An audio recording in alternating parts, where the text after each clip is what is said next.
Have you ever sensed that someone's kindness was only a thin layer covering something you couldn't quite name? Have you ever wondered why a person can perform holy actions but still feel distant from real goodness?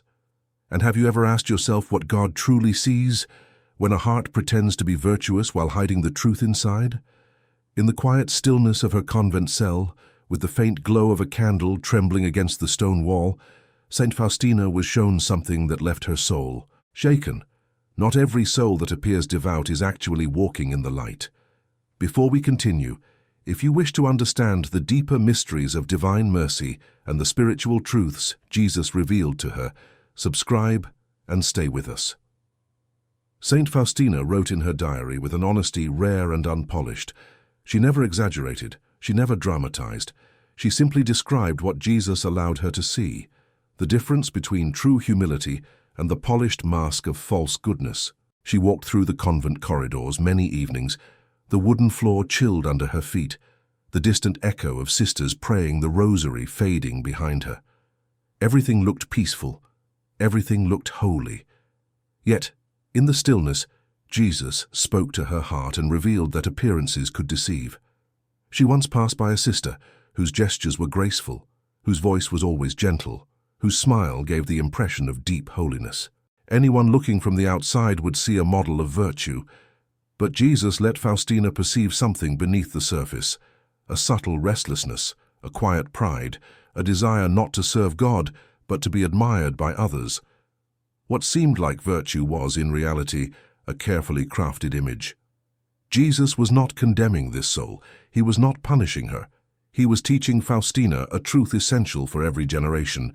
The danger is not in falling, but in pretending we never fall. A soul that admits its weakness is a soul he can lift.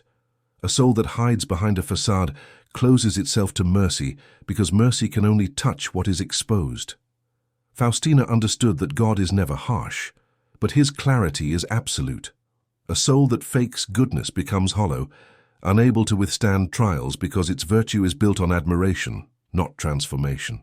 Jesus showed her that the divine consequences are not fiery punishments. They are the natural unfolding of a heart disconnected from sincerity. It becomes fragile. It breaks easily. It cannot love deeply because false goodness has no roots. Heaven sees everything, not with the eyes of accusation, but with the eyes of truth. And Jesus whispered to Faustina that he prefers a wounded, honest sinner over a perfectly polished hypocrite. God cannot fill what pretends to already be full. He cannot heal what refuses to admit it is wounded. The lesson Saint Faustina carried from that moment was simple and piercing. Sincerity before God saves the soul. Pretending destroys it. Saint Faustina often described how Jesus would guide her interiorly, not through thunder or spectacle, but through a quiet light that revealed the truth about the human heart. She would walk through ordinary days, cleaning, praying, serving at the convent gate, and suddenly feel an inner movement, a whisper that pulled her attention towards something deeper. Jesus was forming her to see beyond what eyes perceive, to understand that the spiritual life is not measured by how we appear, but by who we are when no one is watching. One evening, she wrote about entering the chapel after a long day of work. The candles were burning low, their flame bending softly toward the tabernacle. The scent of extinguished incense lingered in the air. She knelt alone, surrounded by silence, and allowed her exhaustion to rest before the gaze of Christ.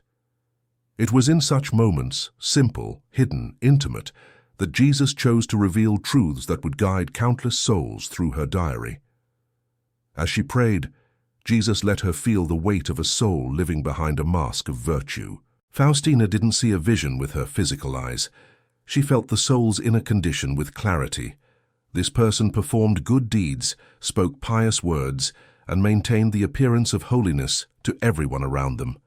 But Jesus opened her spiritual sight, and for a brief moment she understood what happens when someone uses goodness as a costume rather than a path. Her heart tightened, not with judgment, but with sorrow. She realized how fragile a soul becomes when it relies on admiration instead of grace.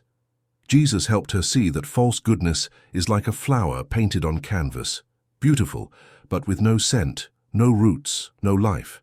It cannot grow. It cannot survive the season of storms. And then Jesus whispered something that pierced her deeply, that the greatest tragedy is not falling into sin, but refusing to let God enter the places we hide. A soul pretending to be perfect blocks the very mercy that could heal it. It becomes like a locked room that even grace cannot enter, because grace never forces itself. It waits, it knocks, it invites. Faustina felt compassion rise from within her. She prayed for that soul, for all souls tempted to appear holy rather than become holy. She understood that Jesus was teaching her, and through her teaching us, that sincerity is the foundation of transformation. God desires truth in the deepest places of the heart, even if that truth reveals wounds, jealousy, pride, or fear. In that chapel, she understood the divine consequence Jesus had shown her, not thunder, not punishment, not dramatic justice, but emptiness, the spiritual decay that comes when a soul refuses to be real. False holiness collapses under its own weight, but sincere weakness becomes the doorway to mercy. Faustina remained in silence for a long time, letting that truth settle inside her, like a stone sinking to the bottom of still water. Faustina often reflected on how Jesus sees the human heart with perfect clarity, yet responds with infinite mercy. One day, while helping in the kitchen, scrubbing a large metal pot that had darkened from constant use, she felt a sudden interior prompting, gentle but unmistakable. Jesus wanted to teach her something deeper about false goodness. As the warm water ran over her hands and the quiet rhythm of work filled the room, she understood that God doesn't reveal the truth about souls to humiliate them, but to awaken them. She remembered a moment when she observed someone doing a charitable act with grace and charm, receiving admiration from those around. The gesture looked holy, beautiful even. But Jesus allowed Faustina to sense the desire beneath it, the longing for applause, the hunger for recognition. It wasn't evil. It wasn't malicious, but it was empty, stripped of the sincerity that gives spiritual acts their fragrance before God. Faustina felt no anger toward that soul, only compassion, because she realized she too had once done good things for the wrong reasons. She too had been tempted to look holy rather than be holy, and Jesus had corrected her with tenderness, never with harshness. She knew this temptation is universal. It touches priests, nuns, mothers, fathers, workers, students, any person who wishes to appear better than they truly are. It is a human wound, and Jesus came precisely for wounded hearts. Later that night, she returned to the chapel. The moonlight slipped through the tall windows, casting long pale lines across the wooden pews. A sense of stillness rested over the place, as if the entire convent were breathing in unison. She knelt again, and Jesus spoke to her heart with clarity. The soul that pretends goodness is not condemned, it is lost, because it walks in a direction opposite to its truth. What shook her was not the idea of divine punishment, but divine honesty. Jesus showed her that a soul building its spiritual life on appearances is like a house built on thin ice. Everything may seem stable on the surface, but the moment pressure increases, temptation, suffering, rejection, spiritual dryness, the surface cracks, and the soul sinks. It wasn't the severity of consequences that moved Faustina, but the simplicity of cause and effect. A false self cannot survive the weight of real life. When trials come, masks fall. Only authenticity endures. She prayed for the grace to always be sincere, even when sincerity exposed her weaknesses. And in that prayer she felt a deep peace. Because Jesus does not despise the soul who comes to him in truth, even if that truth is uncomfortable. He despises only pretense, because pretense keeps love out. Faustina stayed there, listening to the soft creaking of the chapel's wooden walls, feeling the quiet embrace of divine mercy surrounding her like a warm cloak. And again, she understood. God prefers an honest sinner to a proud performer. As days passed, Faustina continued to notice how Jesus gently revealed truths about the soul, not through visions of fire or punishment, but through the subtle experiences of ordinary life. One afternoon, while folding freshly washed linens in the laundry room, she felt a sudden interior clarity about what false goodness truly does to a person. The air was warm from the steaming basins, and sunlight filtered through the windows in soft beams, illuminating specks of dust floating like tiny stars. In that serene simplicity, Jesus showed her how deeply the soul suffers when it seeks praise instead of God. She saw in her heart a soul trying so hard to maintain an image of holiness that it had forgotten how to rest. It acted kindly, but the kindness was stiff. It prayed, but the prayer was rushed, performed, empty of trust. It avoided sin not out of love for God, but out of fear of losing approval. This, Jesus made her understand, is one of the most silent traps of the spiritual life, when doing good becomes a performance instead of an offering. Faustina felt a profound ache for souls trapped in this cycle. She knew that pretending drains a person from the inside out. A soul that polishes its appearance begins to crumble in secret. Pride grows quietly in the shadows. Jealousy creeps in whenever someone else is praised. Bitterness follows when recognition doesn't come, and the heart becomes divided, one part seeking God, the other seeking admiration. At night she brought this pain to prayer. The chapel was dim, lit only by a few small candles flickering in front of the tabernacle. Their light cast soft amber patterns across the floor. Faustina closed her eyes and whispered to Jesus, asking him why such souls suffered so much interiorly. His answer settled into her heart with both gentleness and firmness. A soul living behind a facade becomes distant from grace, not because God withdraws, but because the soul cannot hold what it refuses to admit it needs. The divine consequence Jesus revealed to her was not wrath. It was emptiness, a hollowing of the heart that happens when someone feeds on admiration instead of truth. False goodness is a feast of shadows. It fills no one. And over time, the soul begins to starve. That starvation becomes despair, restlessness, an inability to feel God's presence even when He is near. Faustina knew this suffering well. She had experienced moments in her early years when she feared being judged, when she tried to appear more fervent than she truly felt. Jesus corrected her gently, teaching her that He preferred her raw, imperfect honesty over any display of polished virtue. This memory humbled her. It made her love souls who struggled with pretense even more deeply. She prayed not for their punishment, but for their awakening. As she rose from prayer, the silence of the chapel felt heavier, almost sacred. She understood that the consequences Jesus showed her were meant to save, not destroy.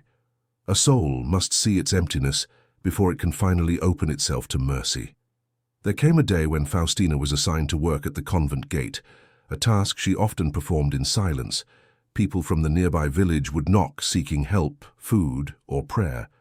It was a place where the masks people wore tended to fall away because real need strips away pride.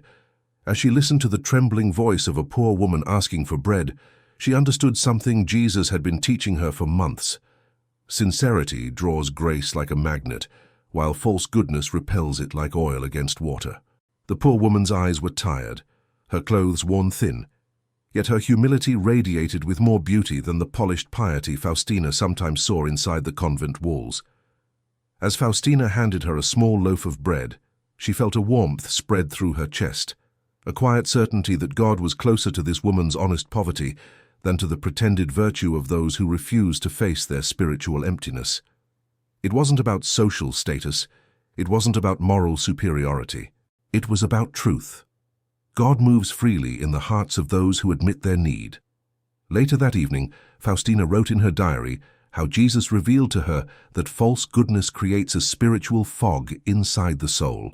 The person believes they are progressing, yet they remain stuck, circling the same place without realizing that pride is the one steering them. This fog makes prayer feel heavy. It makes charity feel forced.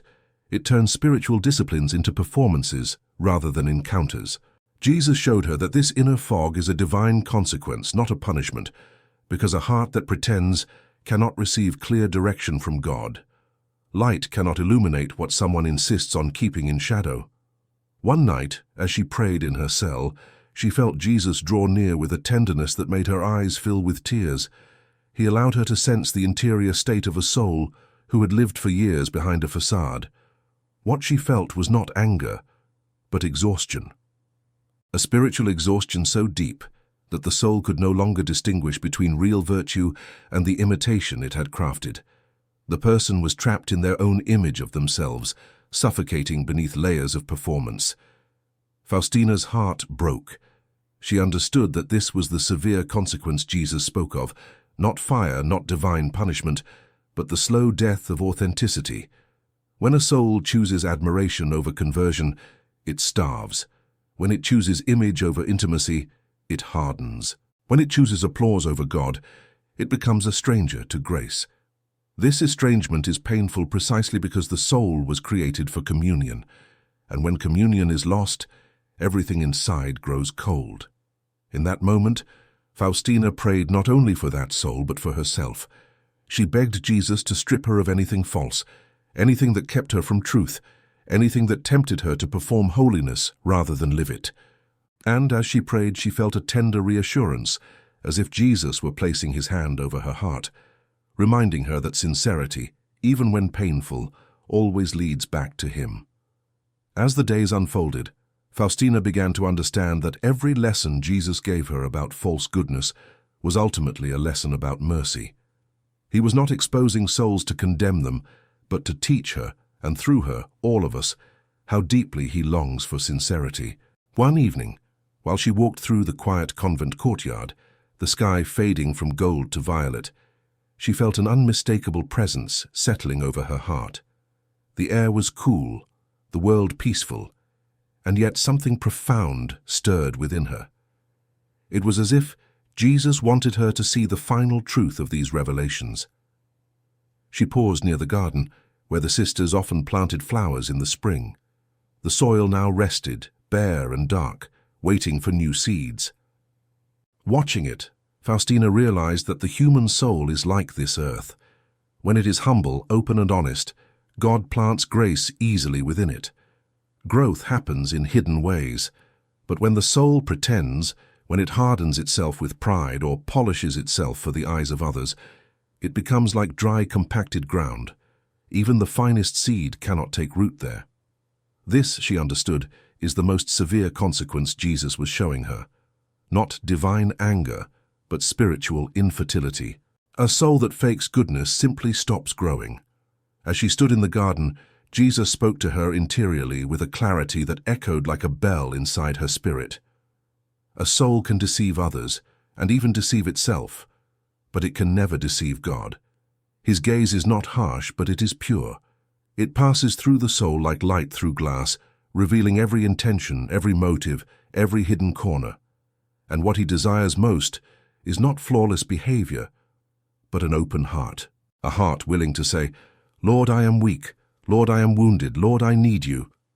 That cry moves heaven more than any appearance of holiness ever could.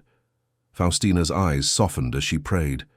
She thought about the souls she had seen, some radiant with humility, others trembling with spiritual fatigue, still others wrapped in layers of pretense. She knew now that the ones who suffered the most were those pretending to be strong. Behind their polished smile was a loneliness so heavy that she felt it in her bones. They carried burdens they never dared to admit. They fought battles they refused to reveal. They hid wounds that needed healing.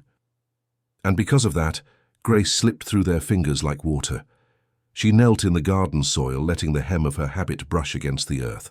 Her prayer was simple, almost childlike, that Jesus would break every false image inside her, cleanse her of every hidden pride, help her embrace truth even when it wounded her ego.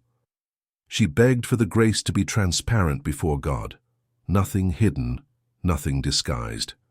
And as she prayed, she felt the gentle warmth of divine mercy settle in her chest, a warmth that told her she had nothing to fear from the truth. The night wind moved softly through the trees, and Faustina understood the final lesson.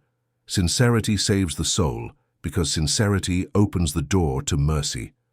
False goodness closes it, and the soul that closes itself to mercy chooses unknowingly the most severe consequence of all, the loneliness of living without God's light. She rose slowly, feeling at peace, for she knew that even when Jesus revealed the darkness within a soul, he did it only so that his light could enter more deeply.